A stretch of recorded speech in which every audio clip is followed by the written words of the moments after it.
Om Sahana Vavatu Sahanau Bhunaktu Saha Viryam Karavavahai Tejasvina Vadhitamastu Ma Vidvishavahai Om Shanti Shanti Shanti Atha Yoga Anushasanam.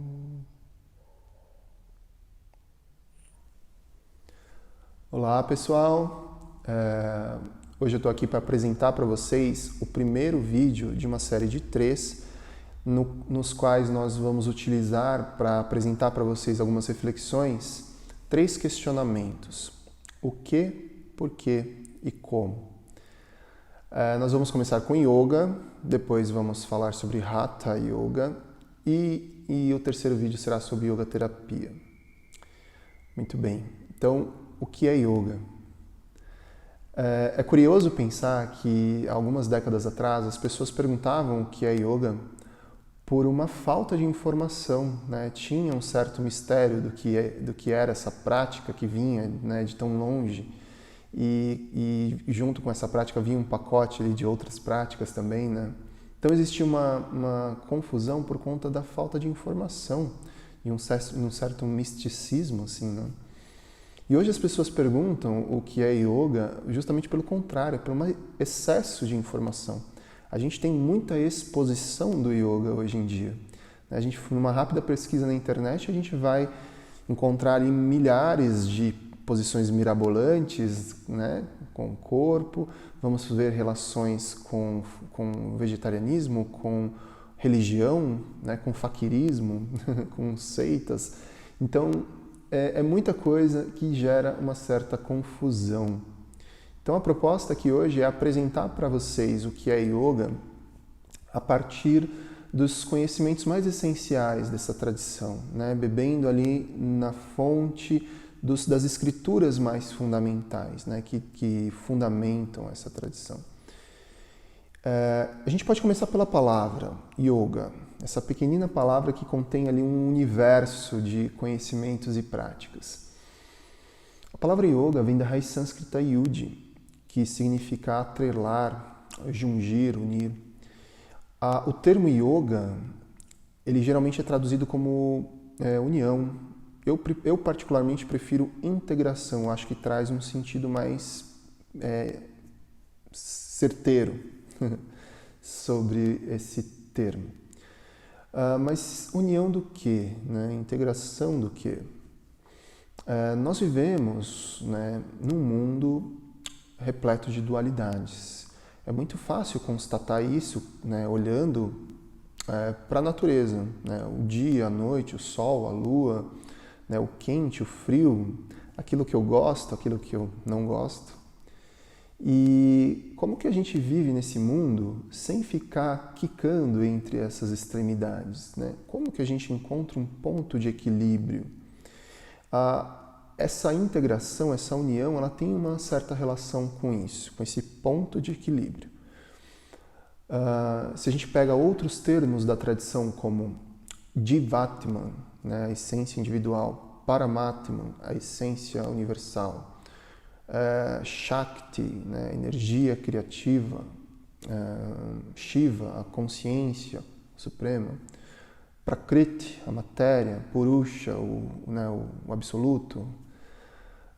Então vamos ter vários termos que permeiam a tradição do yoga, né, demonstrando essas polaridades. Uma das buscas do yoga é essa união, essa integração entre esses termos todos. Então, eu vou apresentar para vocês definições do yoga presentes em textos clássicos.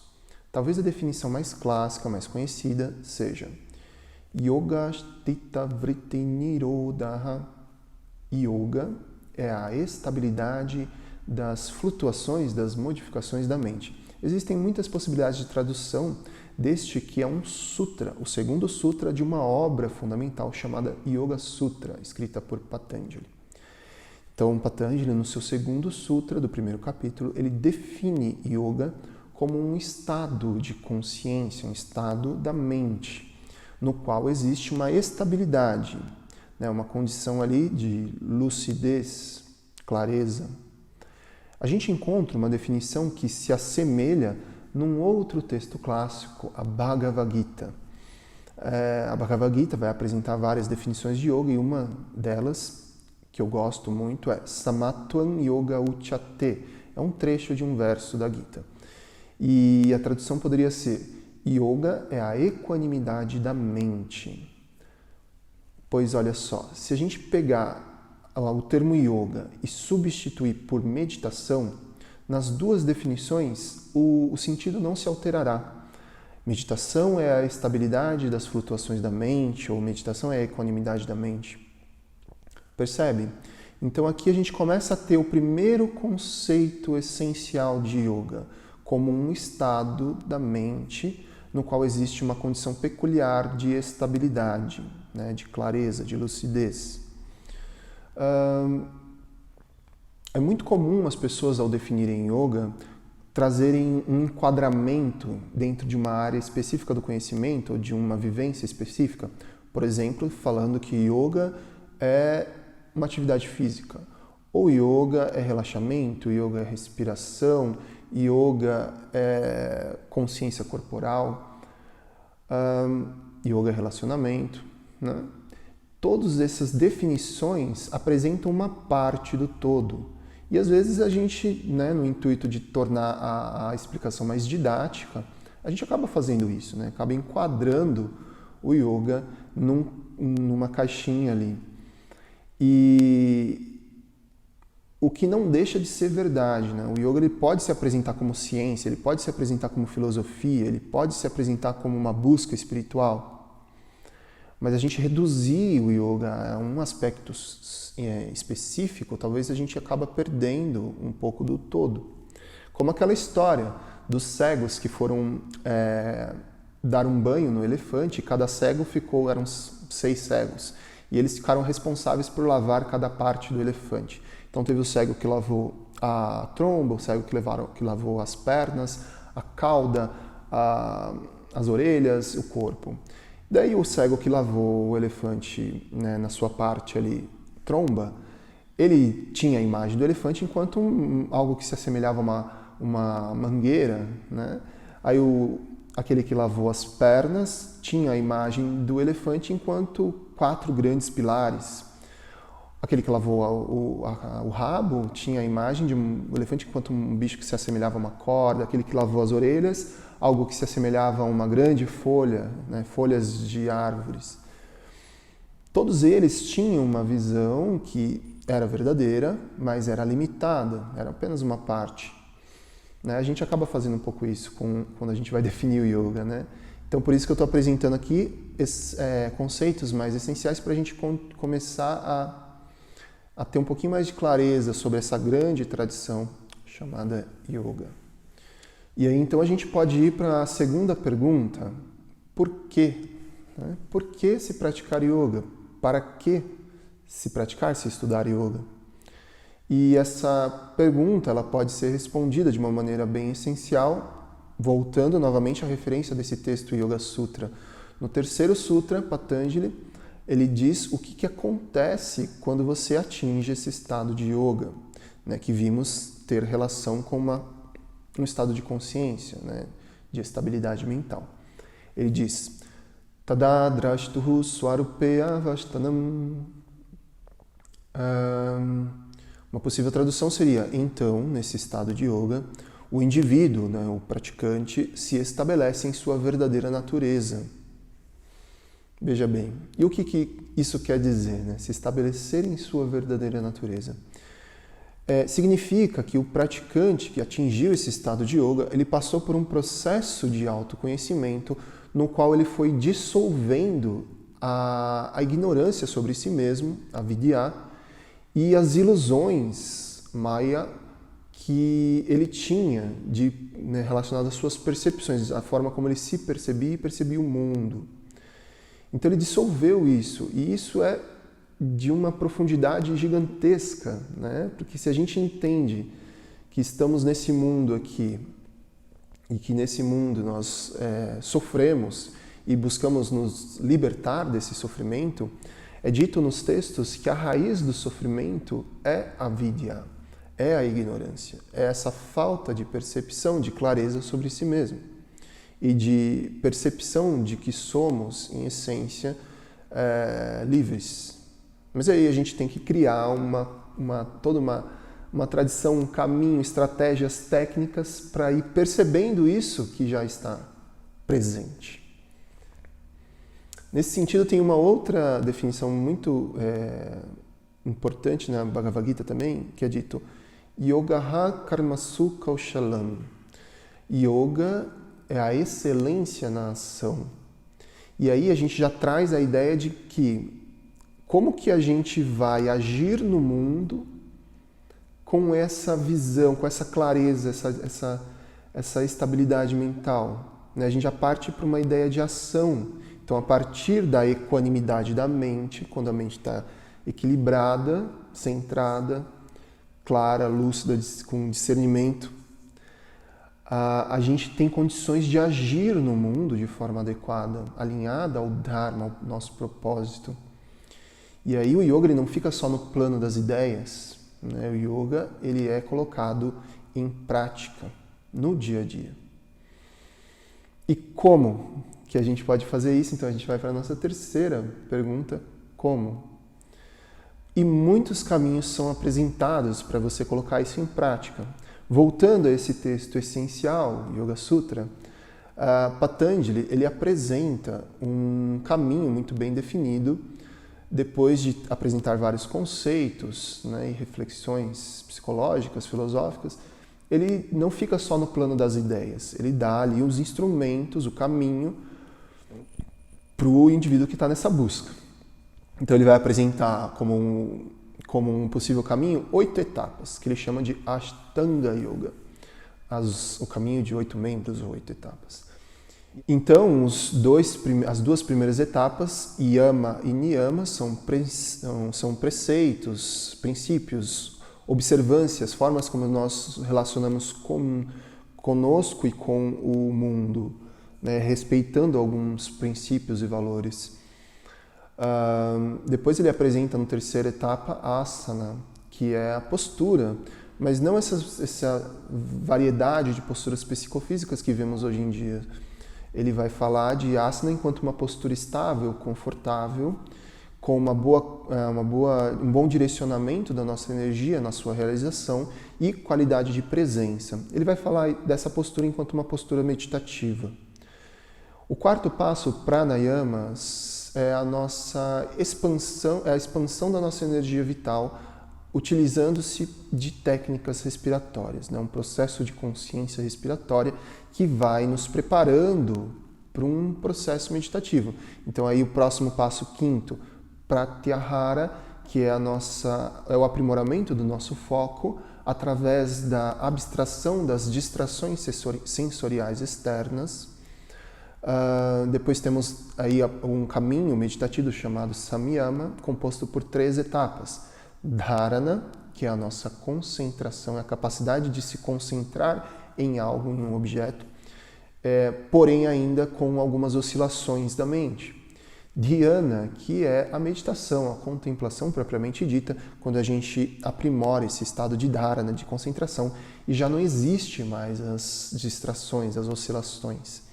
E o oitavo passo, a oitava etapa, samadhi, um estado de integração, no qual o observador, o processo de observação e aquilo que é observado se fundem, entram em comunhão.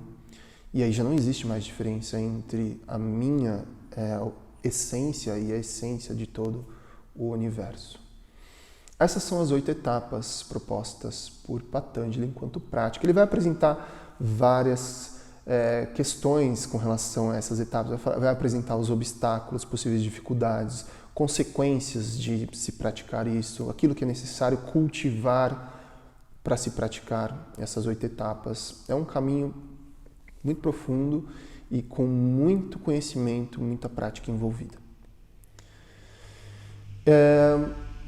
Dentro ainda dessa pergunta do como, a gente pode ampliar para além desse texto de Patanjali, olhando toda a trajetória do yoga, do seu início até os dias atuais, né? Os antigos yogis, eles foram percebendo que para atingir esse estado essencial, esse estado de consciência elevado, era necessário alguns caminhos, algumas vias, algumas estratégias que poderiam variar de pessoa para pessoa.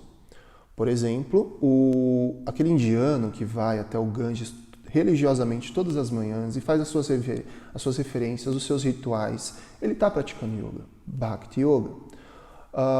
O estudante que se dedica com afinco ao estudo das escrituras clássicas, que também nos conduzem ao autoconhecimento, também está praticando yoga, Dhyana Yoga. O praticante que se dedica à ação correta, a agir no mundo de forma adequada, alinhada ao Dharma, ao seu propósito, levando em conta os princípios do yoga, Karma Yoga. A pessoa que escolheu seguir à risca esse caminho proposto por Patanjali, um caminho mais meditativo, Raja Yoga. E aqueles que entenderam que para se atingir esse estado de consciência elevado, né, que existe mais sutileza, é necessário começar olhando para o corpo, entendendo o corpo como um instrumento de crescimento espiritual, de aprimoramento, e então começam a desenvolver técnicas psicofísicas que ajudam a manter a vitalidade, a saúde do corpo, para que ele possa ser um templo, né, um veículo de elevação. E então temos o Hatha Yoga. Enfim, são muitos caminhos, né, muitas vias.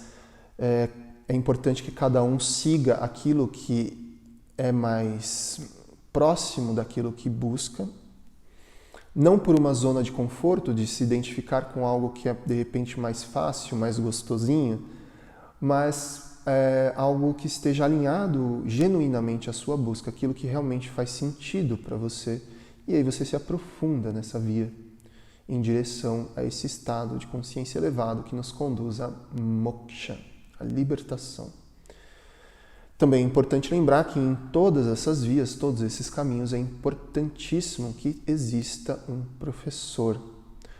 O professor é fundamental nesse caminho, né? O yoga chegou até nós por essa relação entre professor e aluno, mestre e discípulo.